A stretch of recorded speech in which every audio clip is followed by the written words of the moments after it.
بسم اللہ الرحمن الرحیم۔ السلام علیکم۔ رمضان المبارک کے فضائل۔ ناظرین گرامی، رمضان المبارک عنایات الہی کا مہینہ ہے۔ اس میں رحمت و مغفرت لٹائی جاتی ہے۔ اس کا ایک ایک لمحہ ہزاروں برس کی زندگی اور طاعت و عبادت سے باری اور قیمتی ہے۔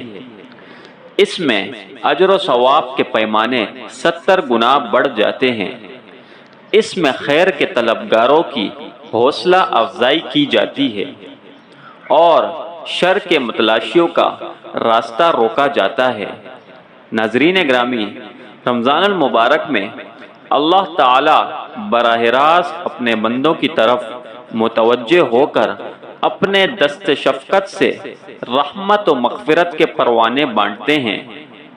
چنانچہ ارشاد نبوی ہے، اس ماہ میں ہر عمل کا ثواب 10 گنا سے 700 گنا تک بڑھا دیا جاتا ہے، مگر اللہ تعالی فرماتے ہیں کہ روزہ اس قانون سے مستثنی ہے کیونکہ وہ میرے لیے ہے اور میں خود اس کا بدلہ دوں گا۔ سبحان اللہ۔ اس ماہ مقدس میں روزانہ افطار کے وقت روزہ داروں کو پروانہ فرحت و انبساط عطا کیا جاتا ہے۔ یہی وہ مہینہ ہے جس کے روزے سے اس عاصی و خطاکار بندے کے منہ کی بو اللہ تبارک و تعالی کو مشک و عنبر سے زیادہ پسند آتی ہے۔ سامعین گرامی، اس ماہ مبارک میں اللہ تبارک و تعالی جہنم کے دروازے بند فرما دیتے ہیں اور شیطان کو جکڑ دیتے ہیں اور جنت کے تمام دروازے کھول دیتے ہیں تاکہ سال بھر کے گناہگار تائب ہو کر جنت میں داخل ہو سکیں۔ سامعین گرامی، اس ماہ مبارک میں وہ بابرکت رات ہے جس کی عبادت 1000 مہینہ کی عبادت سے بہتر ہے، اور یہی وہ مقدس مہمان ہے جو بارگاہ الہی میں اپنے اکرام کرنے والوں کی سفارش کرے گا اور اس کی سفارش قبول ہوگی۔ اس لیے ضرورت ہے کہ اس کی بھرپور قدردانی کی جائے اور اس میں تمام تر مصروفیات کو مختصر کر کے رحمت و مغفرت الہی کو سمیٹا جائے اور جتنا ہو سکے اللہ تبارک و تعالی کا قرب حاصل کیا جائے۔ خصوصاً باجماعت نمازوں، تراویح، نوافل کا اہتمام کیا جائے، کثرت سے استغفار اور تلاوت اور ذکر اللہ کیا جائے اور جنت مانگی جائے اور جہنم سے پناہ مانگی جائے۔ مبادہ آئندہ سال یہ موقع میسر آئے یا نہ آئے، اسی طرح ہر قسم کے گناہوں مثلاً جھوٹ، بدگوئی، چغلخوری، حرام خوری، داڑھی منڈانے، کٹانے اور دوسرے تمام صغیرہ اور کبیرہ گناہوں سے توبہ کی جائے۔ ناظرین گرامی، یہ حقیقت ہے کہ جو شخص رمضان المبارک میں گناہوں سے کنارہ کش رہتا ہے، اللہ تبارک و تعالی اس کو آنے والے پورے سال میں گناہوں سے بچنے کی توفیق عطا فرما دیتے ہیں۔ اللہ تعالی ہم سب کو اس کی توفیق عطا فرمائے اور ہم سب کی مغفرت فرما دے، آمین ثم آمین۔ سامعین گرامی، حدیث میں آتا ہے، حضرت ابو ہریرہ رضی اللہ تعالی عنہ سے روایت ہے کہ رسول اکرم صلی اللہ علیہ وسلم نے فرمایا، جب رمضان داخل ہوتا ہے تو آسمان کے دروازے کھل جاتے ہیں، اور ایک اور روایت میں ہے کہ جنت کے دروازے، اور ایک اور روایت میں ہے کہ رحمت کے دروازے کھل جاتے ہیں اور جہنم کے دروازے بند ہو جاتے ہیں اور شیاطین پابند سلاسل کر دیے جاتے ہیں۔ بخاری و مسلم شریف۔ ناظرین گرامی، اور ایک روایت میں ہے کہ رسول اللہ صلی اللہ تعالی علیہ وسلم نے ارشاد فرمایا، تم پر رمضان مبارک کا مہینہ آیا ہے، اللہ تعالی نے تم پر اس ماہ مبارک کا روزہ فرض کیا ہے اور اس ماہ مبارک میں آسمان کے دروازے کھول دیے جاتے ہیں اور دوزخ کے دروازے بند کر دیے جاتے ہیں اور سرکش شیطان قید کر دیے جاتے ہیں۔ اس ماہ مبارک میں اللہ تبارک و تعالی کی جانب سے ایک ایسی رات رکھی گئی ہے جو 1000 مہینوں سے بہتر ہے، اور جو شخص اس کی خیر سے محروم رہا وہ محروم ہی رہا۔ احمد نسائی مشکات شریف۔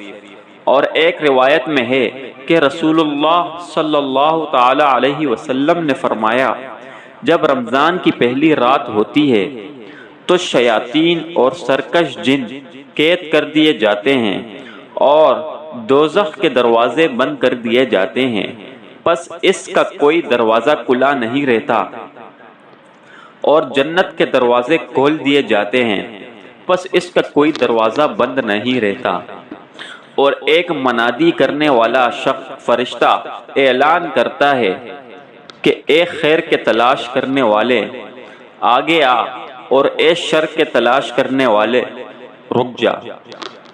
ناظرین گرامی، اور اللہ تعالیٰ کی طرف سے بہت سے لوگوں کو دوزخ سے آزاد کر دیا جاتا ہے، اور یہ رمضان المبارک کی ہر رات میں ہوتا ہے۔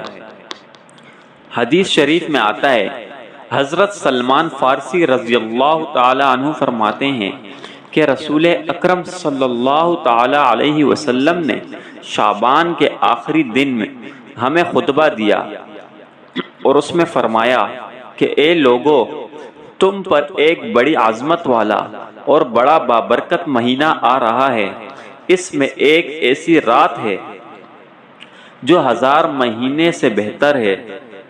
اللہ تعالیٰ نے تم پر اس مہینے کا روزہ فرض کیا ہے اور اس کے قیام یعنی تراویح کو نفل یعنی سنت مؤکدہ بنایا ہے۔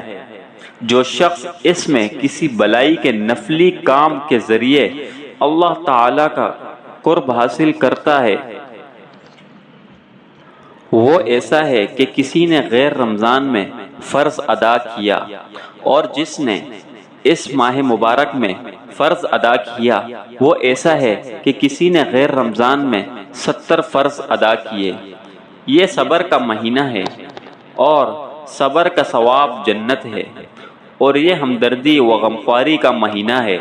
اس میں مومن کا رزق بڑھا دیا جاتا ہے، اور جس نے اس میں کسی روزہ دار کا روزہ افطار کرایا تو وہ اس کے لیے اس کے گناہوں کی بخشش اور دوزخ سے اس کی گلو خلاصی کا ذریعہ ہے۔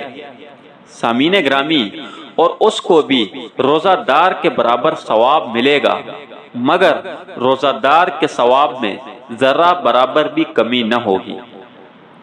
ہم نے عرض کیا، یا رسول اللہ صلی اللہ علیہ وسلم، ہم میں سے ہر شخص کو تو وہ چیز میسر نہیں جس سے روزہ افطار کرائے۔ تو رسول اللہ صلی اللہ علیہ وسلم نے فرمایا، اللہ تعالیٰ یہ ثواب اس شخص کو بھی عطا فرمائیں گے جس نے پانی ملے دودھ کے گھونٹ سے یا ایک کھجور سے یا پانی کے گھونٹ سے روزہ افطار کرا دیا، اور جس نے روزہ دار کو پیٹ بھر کر کھانا کھلایا یا پلایا، اور اس کو اللہ تعالیٰ میرے حوض کوثر سے پلائیں گے، اور جس کے بعد وہ کبھی پیاسا نہ ہوگا یہاں تک کہ جنت میں داخل ہو جائے، اور جنت میں بھوک پیاس کا سوال ہی نہیں۔ یہ ایسا مہینہ ہے کہ اس کا پہلا حصہ رحمت اور درمیان کا حصہ بخشش اور آخری حصہ دوزخ سے آزادی کا ہے۔ اور جس نے اس مہینے میں اپنے غلام یعنی اپنے نوکر کا کام ہلکا کیا، اللہ تعالیٰ اس کی بخشش فرمائیں گے اور اسے دوزخ سے آزاد کرا دیں گے۔ بہیقی شعب الایمان مشکات شریف۔ سامعین گرامی، ایک اور حدیث میں ہے کہ ابن عمر رضی اللہ تعالی عنہ سے روایت ہے کہ نبی کریم صلی اللہ تعالی علیہ وسلم نے ارشاد فرمایا، رمضان کی خاطر جنت کو آراستہ کیا جاتا ہے، سال کے سرے سے اگلے سال تک۔ پس جب رمضان کی پہلی تاریخ ہوتی ہے تو عرش کے نیچے سے ایک ہوا چلتی ہے جو جنت کے پتوں سے نکل کر جنت کی حوروں پر سے گزرتی ہے، تو وہ کہتی ہیں، اے ہمارے رب، اپنے بندوں میں سے ہمارے ایسے شوہر بنا جن سے ہماری آنکھیں ٹھنڈی ہوں اور ہم سے ان کی آنکھیں۔ حدیث شریف میں آتا ہے، حضرت انس رضی اللہ تعالی عنہ کہتے ہیں کہ میں نے رسول اکرم صلی اللہ علیہ وسلم کو یہ ارشاد فرماتے خود سنا ہے کہ یہ رمضان آ چکا ہے، اس میں جنت کے دروازے کھل جاتے ہیں اور دوزخ کے دروازے بند ہو جاتے ہیں اور شیاطین کو طوق پہنا دیے جاتے ہیں۔ ہلاکت ہے اس شخص کے لیے جو رمضان کا مہینہ پائے اور پھر اس کی بخشش نہ ہو۔ جب اس مہینے میں بخشش نہ ہوئی تو کب ہوگی؟ سامعین گرامی، روزے کی فضیلت حدیث میں آتا ہے، حضرت ابو ہریرہ رضی اللہ تعالی عنہ سے روایت ہے کہ رسول اللہ صلی اللہ علیہ وسلم نے ارشاد فرمایا، جس نے ایمان کے جذبے سے اور طلب ثواب کی نیت سے رمضان کا روزہ رکھا، اس کے گزشتہ گناہوں کی بخشش ہو گئی۔ ایک اور حدیث شریف میں آتا ہے، حضرت ابو ہریرہ رضی اللہ تعالی عنہ سے روایت ہے کہ رسول اکرم صلی اللہ علیہ وسلم نے ارشاد فرمایا، نیک عمل جو آدمی کرتا ہے تو اس کے لیے عام قانون یہ ہے کہ نیکی 10 سے لے کر 700 گنا تک بڑھا جاتی ہے۔ اللہ تعالیٰ فرماتے ہیں، مگر روزہ اس قانون سے مستثنی ہے کہ اس کا ثواب ان اندازوں سے عطا نہیں کیا جاتا، کیونکہ روزہ میرے لیے ہے اور میں خود ہی اس روزے کا بے حد حساب بدلہ دوں گا، اور روزے کے میرے لیے ہونے کا سبب یہ ہے کہ وہ اپنی تمام خواہش اور کھانے پینے کو محض میری رضا کی خاطر چھوڑتا ہے۔ روزہ دار کے لیے 2 فرحتیں ہیں، ایک فرحت افطار کے وقت ہوتی ہے اور دوسری فرحت اپنے رب سے ملاقات کے وقت ہوگی۔ اور روزہ دار کے منہ کی بو جو خلو معدہ کی وجہ سے آتی ہے، اللہ تعالیٰ کے نزدیک مشک و عنبر سے زیادہ خوشبودار ہے۔ الخ بخاری و مسلم و مشکات شریف۔ سامعین گرامی، حدیث میں آتا ہے، حضرت عبداللہ بن عمر رضی اللہ تعالی عنہ سے روایت ہے کہ رسول اکرم صلی اللہ علیہ وسلم نے فرمایا، روزہ اور قرآن بندے کی شفاعت کرتے ہیں، یعنی قیامت کے دن کریں گے۔ روزہ کہتا ہے، اے رب، میں نے اس کو دن بھر کھانے پینے سے اور دیگر خواہشات سے روکے رکھا، لہذا اس کے حق میں میری شفاعت قبول فرمائیے۔ اور قرآن مجید کہتا ہے کہ میں نے اس کو رات کی نیند سے محروم رکھا کہ رات کی نماز میں قرآن مجید کی تلاوت کرتا تھا، لہذا اس کے حق میں میری شفاعت قبول